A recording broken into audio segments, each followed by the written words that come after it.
Thunen is a model. We haven't looked at models in a while, but remember the thing with models is that they're not perfect.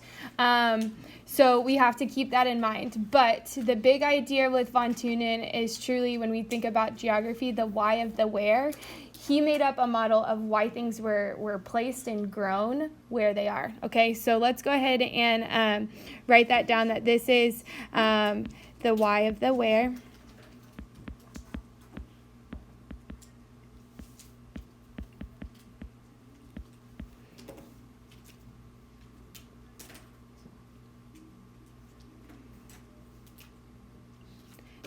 So we have to think too, right? If we're thinking about different sizes of farms and what is grown where, there's a lot of things that we have to take into consideration, right? Like what are some big things that are going to influence where a type of farm is located?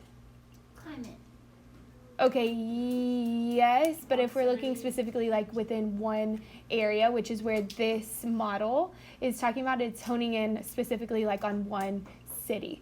Okay, so you're not wrong in saying that, but this model is looking just at like one specific like city and the surrounding areas. Okay, and we'll talk about assumptions in a little bit, and we'll talk about that. But if we're thinking about immediately, like let's think Dallas only.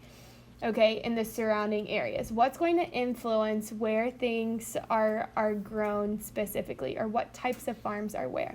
Market, like just the proximity of market. Okay, proximity to market, right? And so what else does that entail? Population, yes, but transportation. okay, I'm hearing a lot of good things. Yes, transportation is going to be one, right? Transportation is important. Why? So like, if say like you're trying to like transport like tomatoes a far distance, they won't always stay fresh. Okay, yeah. So we'll talk about produce and how fresh things can stay, right? What about the cost? Oh yeah. Yeah, the cost of transportation, right? What's going to make things more expensive to ship or less expensive to ship? Heavier. Ooh, if they're heavier, right? Think about like when you take something to the post office to be sent a long ways away. What's the first thing that they do? They weigh it, right? Because the heavier it is, the more it's going to cost to ship, right? Whereas if it's just a letter, you just throw it in the mail, right? And they move on. But if it's a package, right? Think about like the holidays. If you send a package a long ways, they're gonna weigh it first, right? So the cost is going to be important there. And then you also have to think about how bulky the object is too, right? And so that's going to, all of those things are things that we're about to talk about, but that's the kind of mindset that we need to be in right now, okay? All right, back to our notes. This guy, von Thunen, was alive during the 1800s.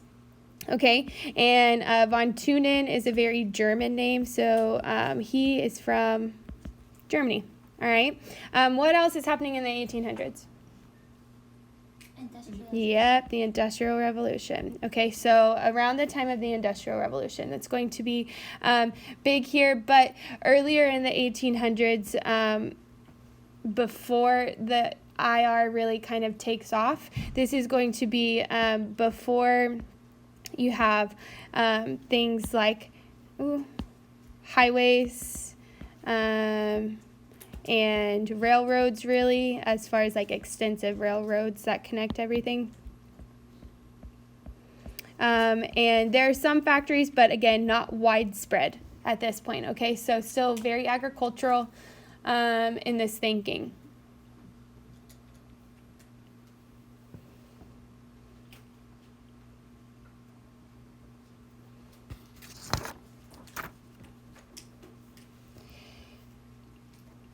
So von Thunen kind of looks at how regions are productive agriculturally, okay, and he comes up with this series of rings, right? It looks like a bullseye. So let's go ahead and draw that out here. The middle part of our bullseye is going to be the market or the city center. Okay, that's where things are going to be sold. And then there are 4 rings out beyond that. So you can go ahead and draw your rings. 4 rings out beyond. Okay? 1, 2, 3, 4. Okay, and we'll talk about each one of these. Yeah, my circles are bad too. It's fine. All right, so our first ring, the one that is closest to the city center, these are things that are going to be like dairy and commercial gardening. So commercial gardening was mentioned in types of agriculture. That chapter, I think it was chapter 13, that talked about all the different types of agriculture. College Board has kind of moved away and said that you don't necessarily need to know all the different types of agriculture, but this is going to be an important one for you to understand that commercial gardening is really the fruits and vegetables, okay? Fruits and veggies is what commercial gardening is. Horticulture, so like flowers, okay? Things like that is considered commercial gardening. Okay, what's the big deal with things like fruits and vegetables? They spoil, right? So it's going to have to be close to the market, right? To the middle part of the city where it's going to be sold, because it can't be, it won't stay good for a long time if it's being transported, right? And if we're thinking about this in the 1800s, things are not being transported very fast, right? They don't really have cars. Things are being moved through horsepower, right? So it's not going to stay good for very long, right? So we're going to call that perishability. These are things that are going to be perishable.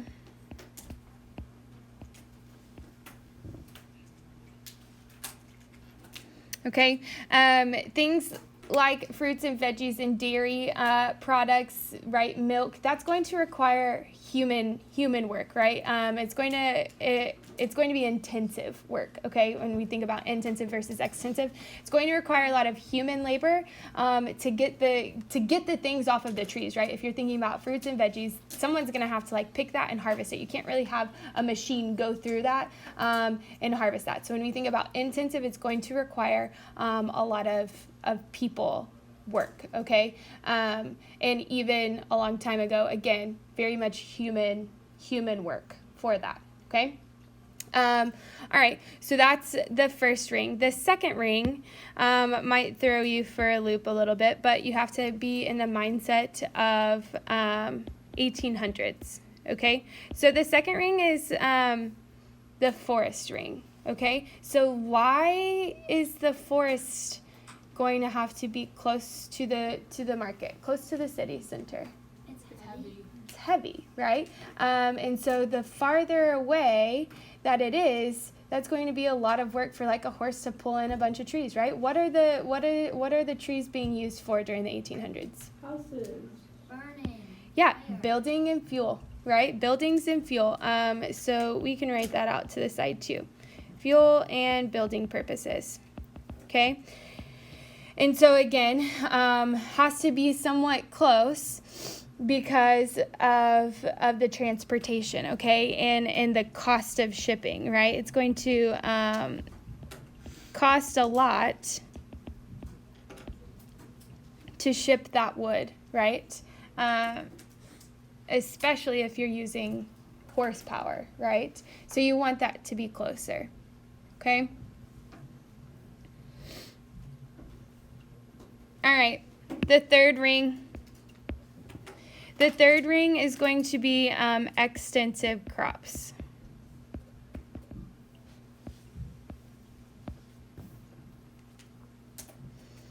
So what are things like this? What types of products is this going to be? Wheat and grains, right? Yeah, I'm just going to put grains. So grain farms, okay? Why is it going to be further out than, say, commercial gardening in the first ring? Yeah, it lasts longer, right? It's not going to be as perishable as the fruits and vegetables, right? Those are things that are going to last much longer, so it can withstand a longer transportation route, right? And it's not going to go bad. What else about this one? Yeah, they're light, so you can have a bigger yield, right? So with a bigger yield, what kind of farm is that going to be? Commercial. Well, Yes, now, but if we're thinking 1800s still, what is it going to require? More land, right? It's going to require more land, all right? So if you need more land, if we start thinking about, actually, I'm not going to bring that up yet, but you need more land, right? And today, Elizabeth, you're not wrong, commercial, all right? Commercial uses of extensive crops. We have all of these machines that can do it, right? And it requires a large mechanized force, right, at this point. Still a thing today where these types of farms still require a lot of land, right?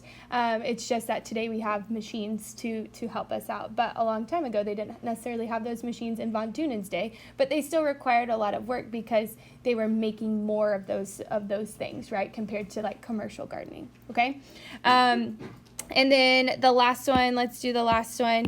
Number 4 is livestock. Okay, so why are they going to be the furthest out? Because they can walk. Yeah, they can walk and what, Nick? Yes, okay, they're mobile, right? But why, let's think, are there CAFOs in the 1800s? Oh, don't ask me what a CAFO was. That was what they talked about in Food Machine last week. Concentrated animal, Oh, what is it? CAFO. Yes, CAFO. What is it? Concentrated animal feeding operation, right? So there's none of that in the 1800s, okay? But why do they still require a lot of land? What are they doing? They're grazing, right? They're grazing, okay? Yeah. So they're grazing and they need a lot of land. Okay? And I like that you guys mentioned that they can walk themselves to the market, right? So if we're thinking about transportation costs, there's no processing plant in the 1800s, right? That's all happening inside the city. But since you can herd them into the city, right? You can herd sheep, cattle, chicken, all of that. You can walk them straight into the city, and then they become processed, which is that was the process of it in the 1800s. Okay, all of that was taking place in the city, and then it was being transferred straight then to the market, right? Because again, perishability once that meat, it was not processed like it is today and stays good for however long before it gets to like Kroger or Target, right? So that meat had a short time span of whenever it was processed to whenever someone had to buy it, okay? So that's why all that was taking place in the city center, but they were being raised further out, right? Much further outside of the city center because they just required more land, okay? So both 3 and 4 are a little bit bigger because you need more land for both of these things. Need more land.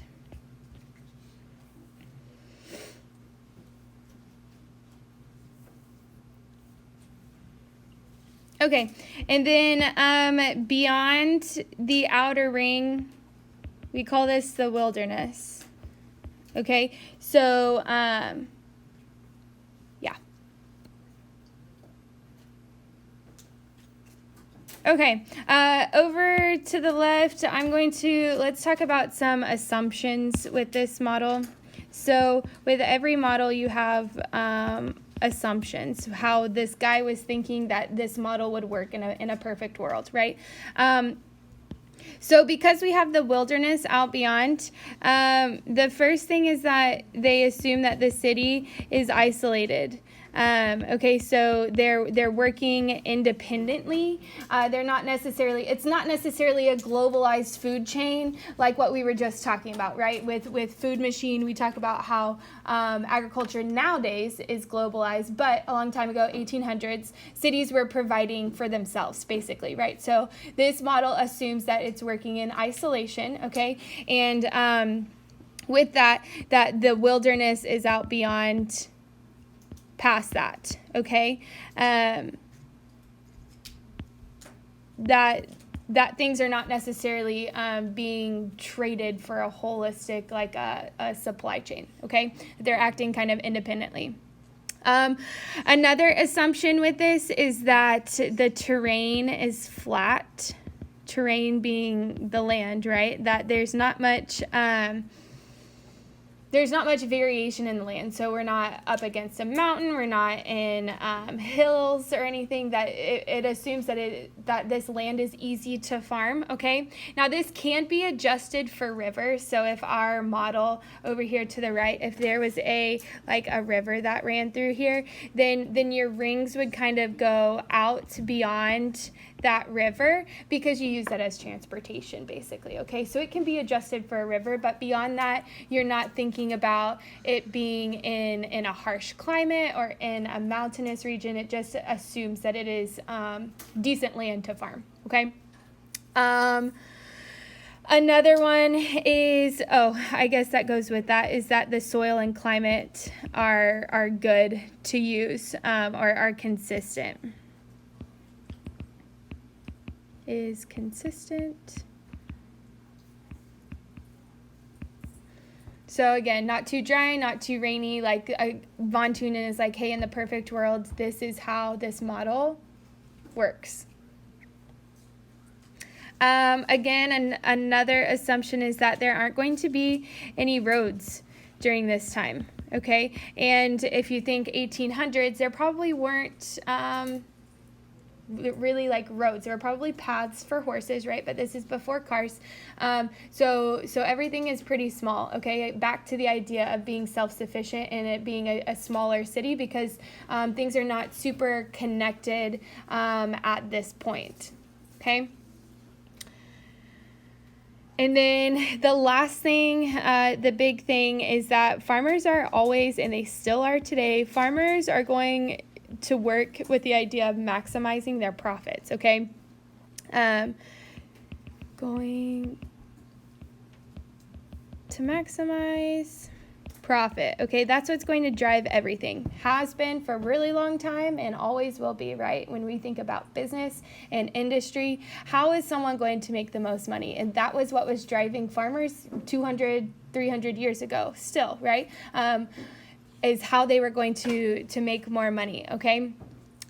So with that, we're going to kind of transition and figure out the process here of the equation. We're going to kind of have an equation, don't freak out, of how this works, okay? So for them to make the most profit, well, you tell me, how does someone make a profit? What are the things, how do you make a profit if you're a business? You sell You more charge than more you than you take. Yeah, you charge more than it requires, right? In everything, okay? So you're going to charge, so the market price, right? What you ask a seller to pay, right? If my shirt costs $10, that's the market price, right? But then you subtract the production cost, right? So how much did it actually cost to make this t-shirt? Well, it might have cost only $5 to make the t-shirt, but the person selling it's going to make $5, right, off of that. Same thing with agriculture, okay? That's what's going to drive farmers too. How much is it costing me to raise this crop, and how much am I going to ask for it? So then what is my profit that I'm going to make off of that, okay? So what are things that are going to play into production costs if we're thinking about agriculture? What's that going to include? Transportation. Yeah, transportation, right? We've already kind of talked about it. So transportation is one. And what else? Transportation. Cost of maintaining the goods and growing them. Yeah, okay, so like maybe equipment. I'll put equipment in that. Because even along, is that how you spell that? Yeah, equipment. You're going to have to maintain the product, right? Today that looks like machinery, right? But a long time ago that might be things to store the grain in, right? And stuff like that. How are they harvesting before machinery, right? So that would be equipment. What else is it going to take to be production cost? What? Fertilizers. Fertilizer now, but not necessarily a long time ago. I would consider that equipment. Workers, labor, right? You're going to have to pay your workers even a long time ago, especially if you are thinking about dairy and commercial farming where that requires more people labor, right? More hands doing the work. You're going to have to pay those people, right? And then what's another big one that I don't know if we've made this connection yet? What else do you have to pay for to have these farms? Land. Thank you. Land. Yes, you have to pay for the land, okay? So when we're talking about the land, each one of these is going to cost different, right? Do you remember looking at that graph that was in this chart or this chapter as well? What was it called? Do you remember? It was a strawberry field one, right? That wasn't a graph. No. Oh. What was the graph that we looked at? Do you remember? Nobody remembers? Do you remember the bid rent curve? Were you confused about that? Okay, so let's talk about some of these factors that are going to play into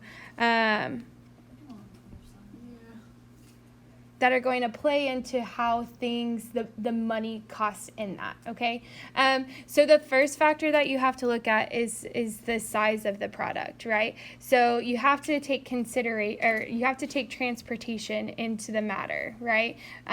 Because if it is really big and bulky and heavy, you don't want to be paying out the wazoo to transport that then to the city, right? So the bulkier the product, where does it have to be?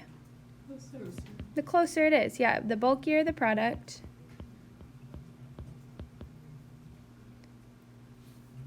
the higher the transportation cost, right?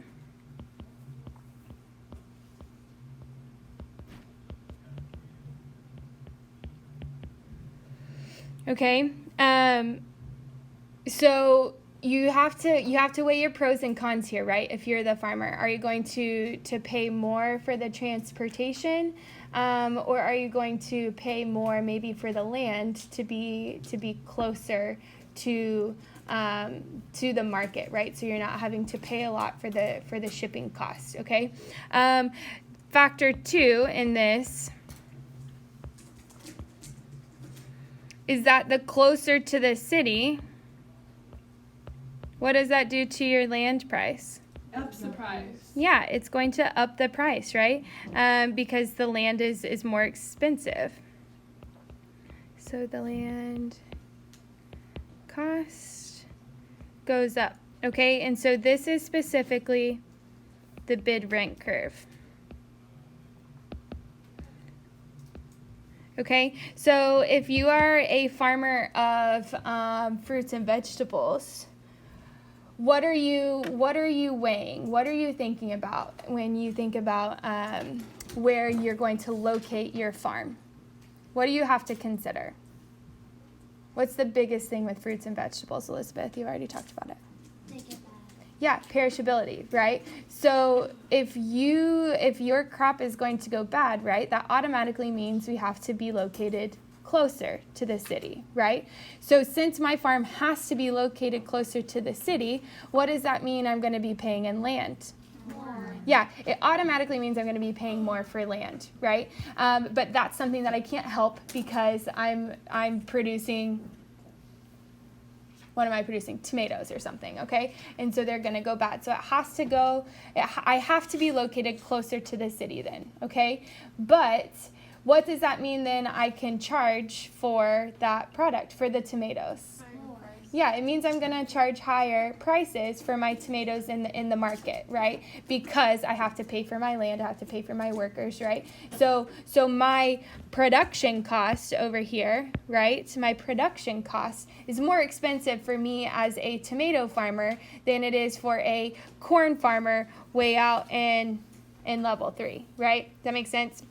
So, what's that? So all that bid rent curve says is that the closer you are into the city, the more expensive your land is going to be, okay? So if you are a farmer, you have to consider all of your production costs to figure out where you're going to be located and how you're going to make a profit, okay? That's really the big idea here.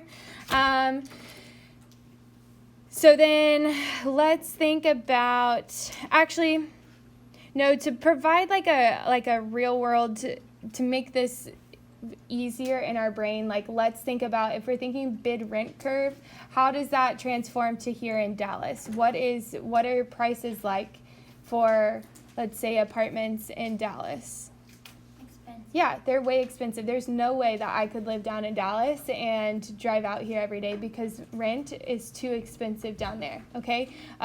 Another good example, I'm trying to figure out how to buy a house right now. I was going to put an offer down today and it didn't work out, but when I tell people, hey, I'm looking for a house, the first thing people are asking me is where are you looking? Where are you looking to buy? And my response is, well, I can't afford anything here in Frisco because Frisco is getting more and more expensive, okay? So for Jay and I to go look at houses, we're having to go further out. We're having to look in Prosper and Salina and Crossroads because it's just cheaper out there. That's how it is. And that's all that we can afford, okay? So that's specifically the bid rent curve in real life. Right now in my life, it's a thing, okay? Because it is cheaper further out, right? The further out you go, the cheaper it is, which is why you have larger farms. Hello, Pilot Point, large farms, because the land is cheaper out there and not in Dallas where the land is more and more expensive, okay? You can see Frisco used to be a farming town, and all of these farms have started going away because it's becoming more and more urbanized, right? So the land price is going up, and we've seen a lot of closures of farms. You guys probably can't even remember, but there's been lots of closures of farms because they're selling out to construction companies, right, to build houses, okay? So bid rent is a very real thing. It goes beyond just agriculture. But when you just look at land prices, okay? So that's an example of that. And then the last thing we need to talk about is what it looks like today, because it has changed quite a bit. Let's say Von Thunen today. So 1800s versus today does look quite different, right? Industrial advances, right? That changed a lot of things. What do you think, how would the Industrial Revolution have impacted certain things that affects farming today? The amount of labor needed. Okay, yeah. Labor costs for sure, because of things like factories, right? Factories are going to change how many people are required to farm something, right? And with that, you have machinery too, right? Is going to speed up the process as well. So your labor is probably going to look a little bit different out in rings 3 and 4 today, right? Because of how mechanized things are, right? When we're thinking about rings 3 and 4 and how far out they are, what's another advancement that's really going to help? Cars. Yeah, roads, right? Transportation. So when roads and transportation increases or advances, right, what does the size of our rings, how is that going to change this model? It's bigger. Yeah, it's going to expand, right? It's going to expand really far out, right? Think about food machine. Now, it could go across really like almost the whole country, right? Because we have such better infrastructure now, right? To be able to move things around. And then with that, what's one other really important thing that's going to change maybe perishability? Refrigeration is the big part here. How do I spell that? Refrigeration, is that right? Yeah, I think that's how you spell it. Refrigeration, right? When we have trucks that can transport on a very good highway system, right? When you can put things on a truck and send it across the country and it still stay good, thanks to refrigeration, that can happen now, right? Our rings can really expand because things will stay good now, right? So the invention of the refrigerated truck and the road system has increased this model and has really kind of changed really the model to where it's not as applicable today, okay? And then the last thing we need to look at is that there are changes, there are variances in climate, okay? And topography, right? So we know that in the real world, there are different climates, right? We think about food machine. We think about how the tomatoes and the onions and all of that was grown where? California, right? And we've had figured out irrigation to be able to water those crops, right? Because it had the best climate, okay? So now von Thunen can really be spread like through a whole country, right? And so it's not as applicable today, but there is value in this model when you think about where things are located and why. You have to think about land prices. You have to think about all of your input costs, right, to make a profit. So that when we talk about why of the where, that is the big idea with this model, particularly with agriculture. Okay? Does it make sense?